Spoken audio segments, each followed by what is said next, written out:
Bom dia, graça e paz.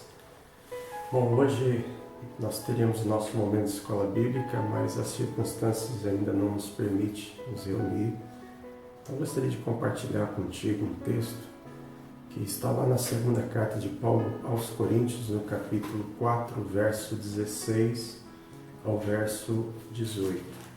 E esse texto, ele diz o seguinte: portanto, não desanimamos. Ainda que o nosso exterior esteja desgastado, o nosso interior está em plena renovação dia após dia. Pois as nossas aflições leves e passageiras estão produzindo para nós uma glória incomparável de valor eterno. Sendo assim, fixamos nossos olhos não naquilo que se pode enxergar, mas nos elementos que não são vistos, pois os visíveis são temporais, ao passo que os que se não veem são eternos. Esse texto para nós, nesse momento, sobretudo, é um texto que vem como um lampejo de esperança, como um abrigo seguro numa noite tempestuosa. E ele vem também para quebrar alguns entendimentos errados em relação à Bíblia, em relação à fé em Cristo. E ele também vem para responder alguns questionamentos, né? Muitas pessoas nesses dias, por conta das circunstâncias que o mundo está vivendo, têm se questionado onde é que está Deus no meio de tudo isso, no meio dessa pandemia. Então, de um lado a gente encontra aqueles que torcem os textos bíblicos, fazem malabarismos exegéticos para defender uma fé imediatista e barata, que faz de Deus um fornecedor e o que o busca é um cliente ávido, desejoso pelo consumo. Então esses que distorcem a verdade, eles vendem um cristianismo isento de lutas, um cristianismo onde o triunfalismo e a prosperidade são o foco central e único. Então nesse contexto, nessa venda dessa fé, a Trindade ela se torna apenas um facilitador dos desejos, das vontades de um cliente da fé.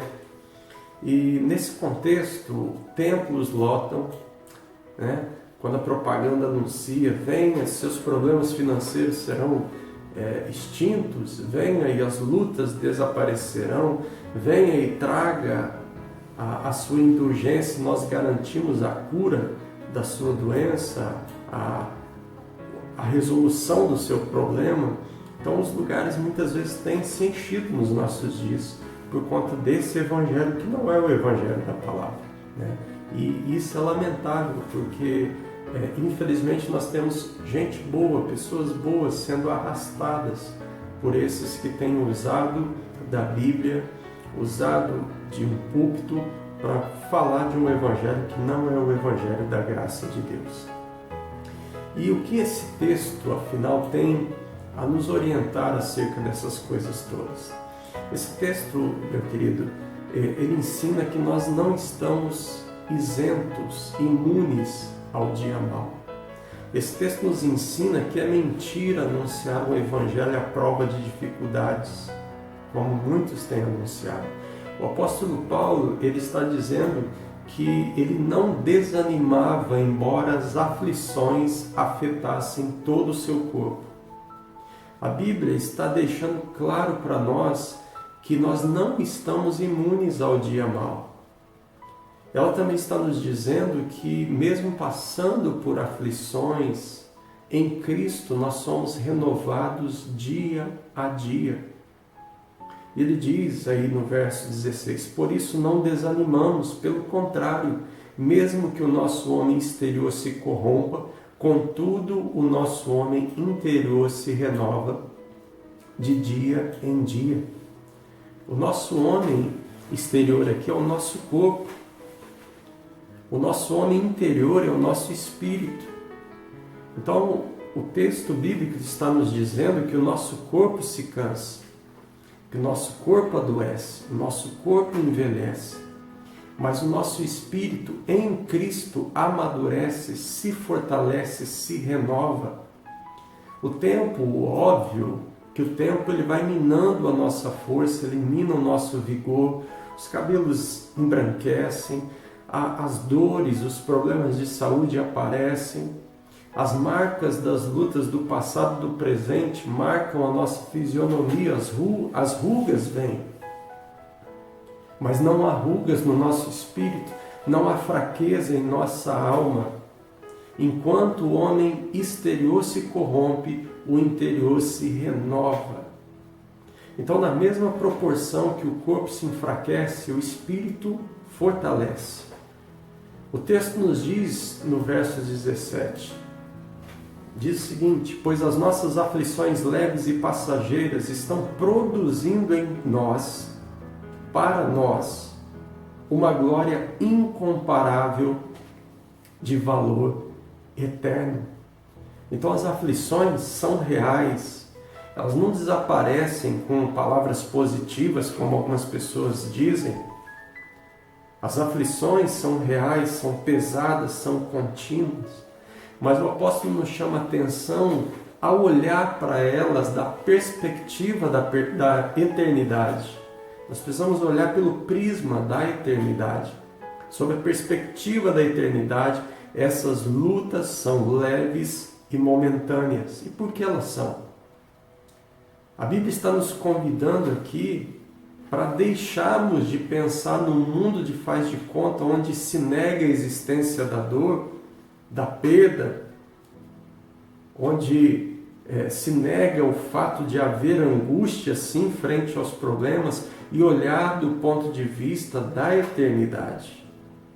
Porque nada se compara àquilo que nos aguarda, nada se compara à eternidade que está por vir. Se a sua vida está em Cristo Jesus, se Jesus é o Senhor e Mestre da sua vida, não há o que temer. O céu é uma realidade.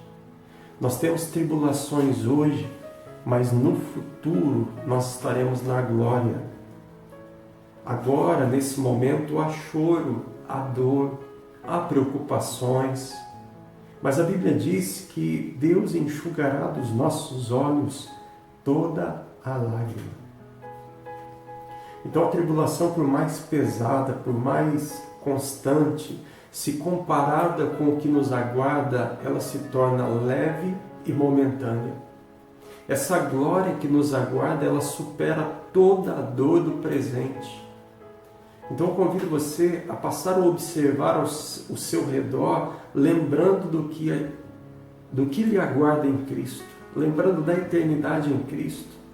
Isso vai nos levar a mais um ensinamento que está aí no verso 18. O verso 18 diz: sendo assim, fixamos nossos olhos naquilo que se pode enxergar, pois os visíveis são temporais, ao passo que os que não se veem são eternos. O texto está nos dizendo que nós precisamos fixar os nossos olhos naquilo que realmente importa. As coisas reais e verdadeiramente importantes não são as que os nossos olhos conseguem enxergar. As coisas reais são as invisíveis, são as eternas. Você reparou que um pequeno vírus parou a economia mundial, está parando tudo.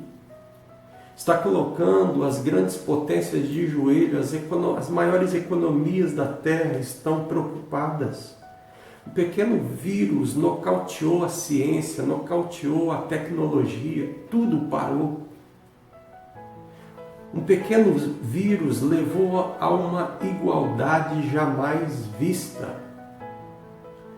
Para esse vírus, quem tem recursos, quem não os tem, são hospedeiros iguais.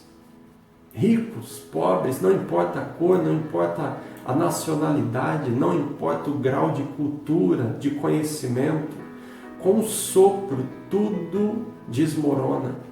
E eu pergunto para você, onde está a sua esperança? Onde está o seu tesouro? Naquilo que você conseguiu conquistar até aqui, naquilo que você pode conquistar pelo seu trabalho? Onde está? Tantos estão despedaçados nesses dias, estão confusos, tristes, inconformados. Mas quando os nossos olhos estão no lugar certo, quando a nossa esperança está no que realmente é real, nós podemos passar sim pelo vale sombrio, mas nós temos esperança e paz. Porque pela fé nós enxergamos o que os olhos naturais não conseguem ver. Nós conseguimos ver a realidade e a certeza da nossa cidade eterna, a segurança que temos em Cristo, que em todas as coisas nós somos mais que vencedores, mesmo na pior crise somos vencedores. A nossa verdadeira pátria não é essa aqui é passageira, temporária, vai ficar aqui. Os nossos olhos precisam estar na eternidade. E para quem questiona onde é que está Deus em tudo isso, Deus continua no seu trono glorioso, regendo a história com seu cetro de poder e de glória. Ele é o Senhor de todas as coisas e Ele tem o controle de todas as coisas. Então não se desespere, olhe para a eternidade, porque ela nos aguarda. E é tão mais real do que o que nós podemos ver com esses olhos carnais. Deus abençoe você. Um abraço. Fica na paz.